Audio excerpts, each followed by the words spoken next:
fallout from the Trump-Putin summit. Cyberespionage campaigns resurface in East Asia. At least one of them originates in North Korea.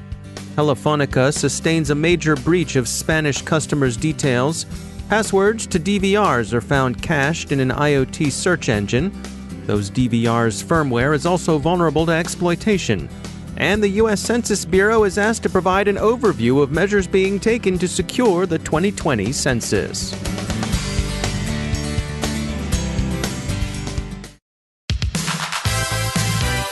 And now a word from our sponsor, Observit. What in the world could old 80s technology have in common with insider threat management? Well, visit the Observit booth at Black Hat in Vegas to find out. They're going back to the 80s to reminisce about throwback technology and show you how to take a 21st century approach to your insider threat management strategy. Your Nintendo, floppy disks, and OG Macintosh computer will all be there next to your dusty DLP solution to remind you why #Throwback Thursday technology should stay in the past. It's time to go back to the future with Observit for a more complete and modern approach to data loss prevention. Gain visibility and insights into user and file activity instead of simply locking data down with cumbersome tags, limitations, and rules. And before you head out, take Observit's quiz on which 80s pop culture icon best represents your insider threat management strategy. Whether you're Han Solo, Tron, or Egon from Ghostbusters, you're a pretty righteous dude. Visit Observit.com/cyberwire and take that quiz today. That's Observit.com/cyberwire, and we thank Observit for sponsoring our show.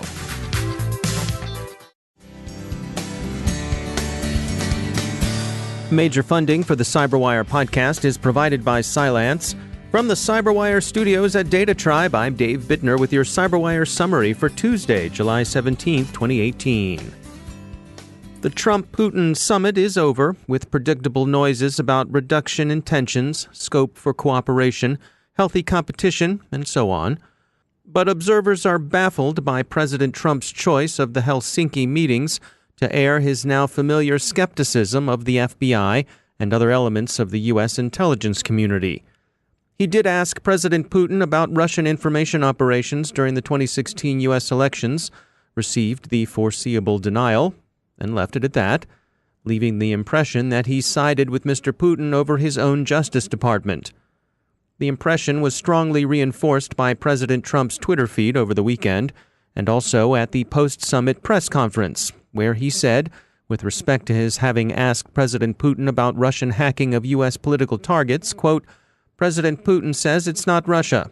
I don't see any reason why it would be," end quote. The reason it would be, of course, would be the conclusions the U.S. intelligence community reached that Russian information operations and cyber attacks were and have remained an active threat to the United States.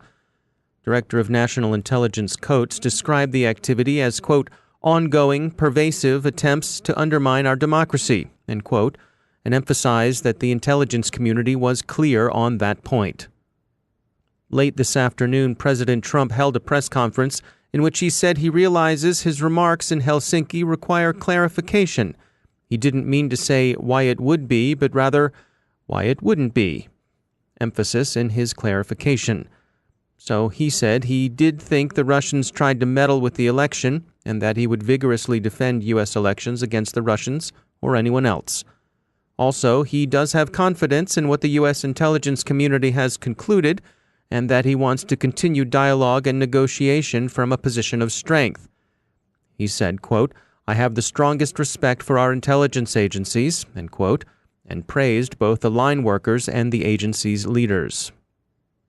Mr. Trump's discussions at the summit are said to have run contrary to the hardline course on Russian hacking and hybrid warfare his advisors are believed to have recommended to him. His performance has been cast as a game-time decision, according to sources quoted, described by the Washington Post as familiar with the preparations. So the president may well have called an audible in Helsinki.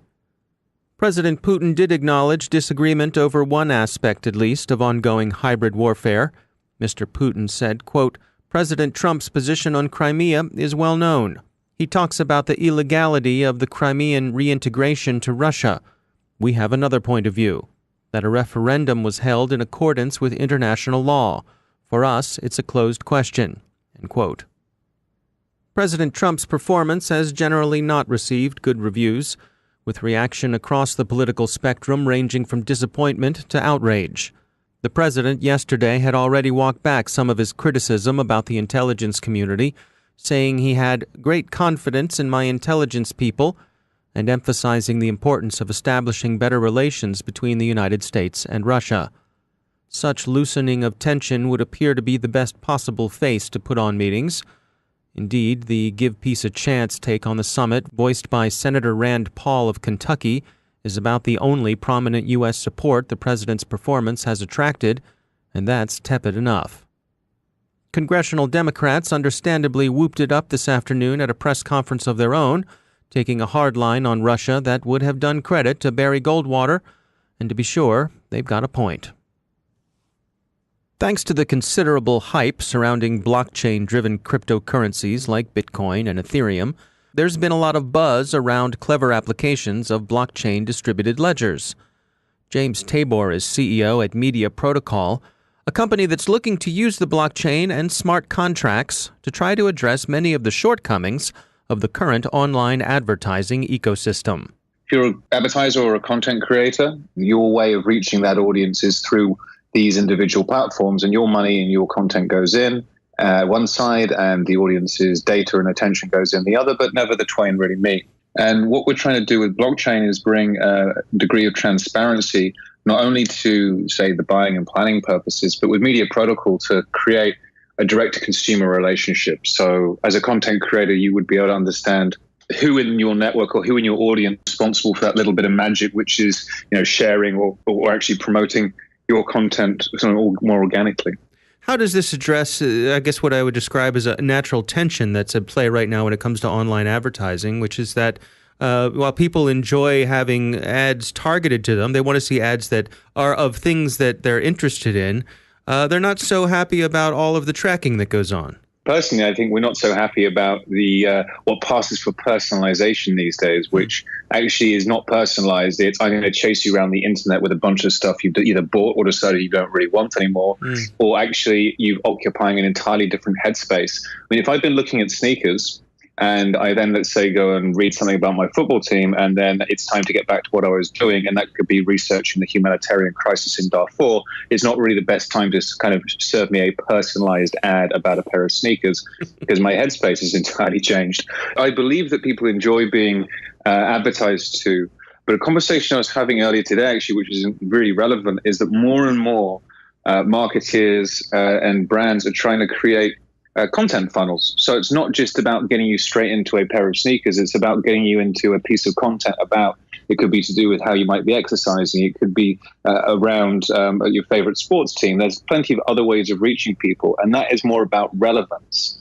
And you mentioned tracking, and it's not necessarily the tracking that is per se the issue. It's the layer of extra partners that sit in a way, try to add or do something to that piece of tracking. And that's come from some interesting tech cycles where people who don't necessarily understand the market that they're trying to change have come in trying to change it. For a bit of background, I started my career almost 15 years ago selling billboards. I created a digital out-of-home business when I was at university. And I actually then went and sold really big ones for Clear Channel. And when I went into the digital world, then I went to commercial rights. And then I spent the last 10 years building technology platforms about making advertising data more easy and transparent to plan and buy.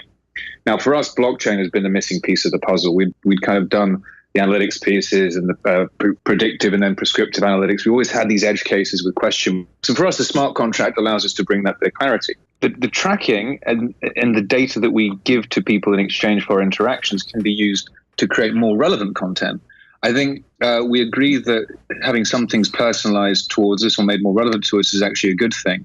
But using it as an opportunity to go, hey, Dave, buy this. Hey, Dave, buy that, isn't really what we should be using that data for. Now, what about the security aspects of combating ad fraud? Is this something that use of the blockchain can address? You can certainly see there are certainly a number of ways that the blockchain can address this. What constitutes a human? And you can use blockchain to set an agreed bunch of parameters that would make it more likely that that person is a human. Obviously, we're not going to be silly enough to say that there's 100% certainty that this is going to be a human being, just as the way you would never say something's 100% not hackable. But you can using the blockchain as this ledger of, I would agree that an impression is served when this happens, and this could be, the IAB says it's 1 pixel exposed for 3 seconds. I mean, that's the kind of level you're dealing with before it becomes ad fraud. It could then say that you want someone to be logged into Chrome or to have used a Facebook OAuth or an email login. And you can set all these different types of parameters, or that they have used the browser in a certain way that means they are less likely to be a bot.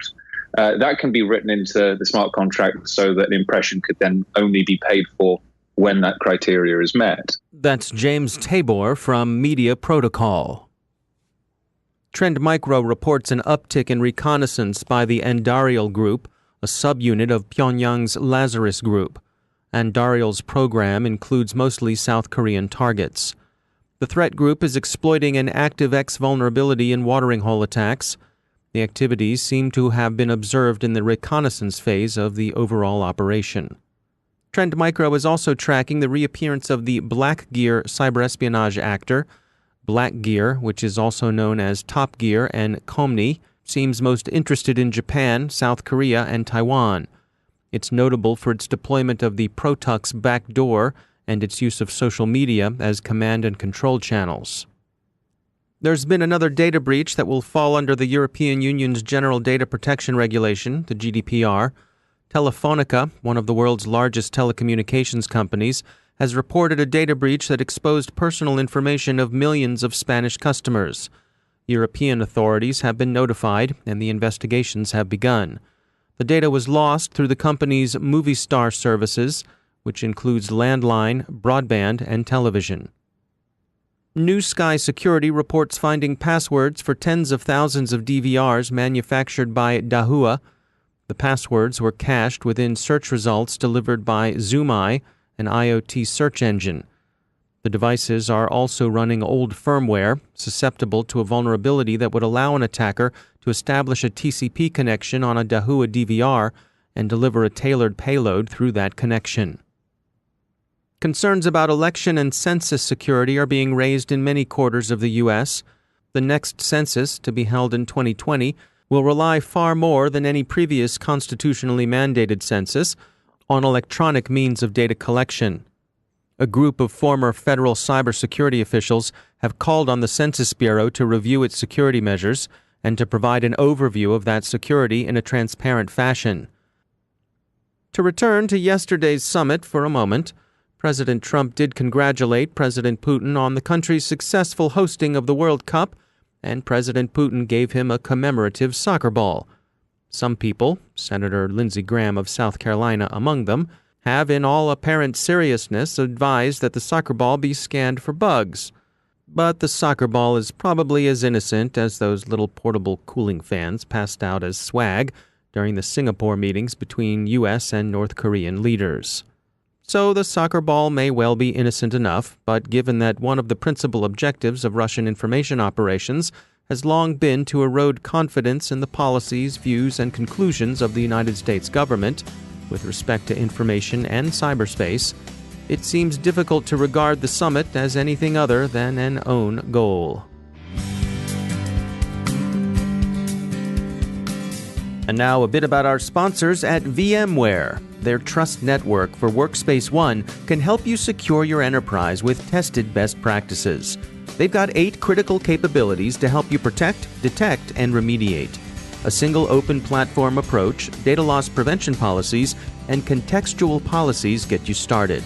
They'll help you move on to protecting applications, access management, and encryption.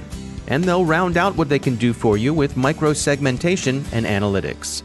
VMware's white paper on a comprehensive approach to security across the digital workspace will take you through the details and much more. You'll find it at thecyberwire.com/VMware.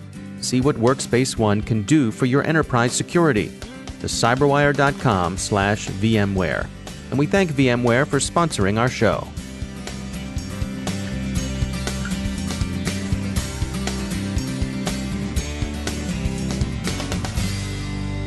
And I'm pleased to be joined once again by David Dufour. He's the Senior Director of Cybersecurity and Engineering at Webroot. David, welcome back. We wanted to touch base on ransomware, specifically ransomware in the UK. That is an area that you all do a good bit of business in. What are you seeing over there? Well, ransomware is a problem everywhere. And in this case, we did some, as you say, we do have a significant business over there. So we did some specific research in the UK. And we interviewed over 400 IT decision makers and found that 45% of those had suffered some type of ransomware attack. And even more surprisingly, 23% of those actually paid the ransom. Wow. Did they get their stuff back? They did. It's a pretty high percentage that are seeing, when they do pay the ransom, they do get their stuff back. But David, just on that topic, and we've talked about this before, I want to remind people, you should check with your security vendor to make sure any ransomware you may decide to pay for is actually panning out in good quality, because you don't want to pay for something if the ransomware is poorly written and you're not going to get your ransomware unencrypted. Right. There's some ransomware out there where it's not possible to decrypt the data. Yeah, exactly right. But that's I digress on that. But yes, most people are getting when they pay the ransom, and I'm not advocating do that, but most people are seeing their data unencrypted. Now, you all saw some other interesting stats with the survey that you did in terms of risk mitigation and recovery processes. What can you share there? Well, this is where it gets fun and scary at the same time, and sometimes scary is fun. 88% of the organizations felt like they were better equipped now to deal with ransomware, but ironically, only 36% of them were doing regular backups and were sure their backups were working. And that's the number one way for anyone to recover from a ransomware attack, is to have very solid backups. That seems like a soberingly small percentage of organizations to have backups. Well, I mean, forget ransomware. That's sobering in general in this day and age that people aren't still doing solid backups. Wow. What else did you find? Staff training, David. At the end of the day, everything boils down to, are you training your staff to make sure you're performing good hygiene, not getting phished, ensuring that people aren't going to expose you, because people are typically the biggest problem when it comes to exposure to ransomware or any type of cyber threat. And then crisis drills. A lot of organizations don't spend their time going through crisis drills to determine how well they would do if something did happen and how they would recover from it. Yeah, I heard from an organization recently, they were saying that all of their crisis drill manuals were stored on the system, so when stuff got encrypted, they couldn't get to those drills. Oh, David, that's. I mean, it's easy to laugh, but it's funny but scary at the same time, like you said at the top of the segment. It is, and David, the big thing here, and I think we all experience this running our businesses. It takes time and energy away from our core business. And so you do have to understand the risk you're exposing yourself to and the amount of time, energy, and resources you want to commit to it. But I would think you would want to spend some time up front to understand those risks and either do or don't do things with purpose, rather than, running your business on hope, because hope isn't really a plan. Yeah. All right. Well, good advice as always. David Dufour, thanks for joining us. Thanks a lot, David. Have a great day. And that's the Cyberwire. For links to all the stories mentioned in today's podcast, check out our daily news brief at thecyberwire.com. Thanks to all of our sponsors for making the Cyberwire possible, especially to our sustaining sponsor, Cylance. To find out how Cylance can help protect you using artificial intelligence, visit Cylance.com. And Cylance is not just a sponsor, we actually use their products to help protect our systems here at the Cyberwire. And thanks to our supporting sponsor, VMware, creators of Workspace ONE Intelligence. Learn more at vmware.com. The Cyberwire podcast is proudly produced in Maryland out of the startup studios of Data Tribe, where they're co-building the next generation of cybersecurity teams and technology. Our show is produced by Pratt Street Media with editor John Petrick, social media editor Jennifer Ivan, technical editor Chris Russell, executive editor Peter Kilpie, and I'm Dave Bittner. Thanks for listening.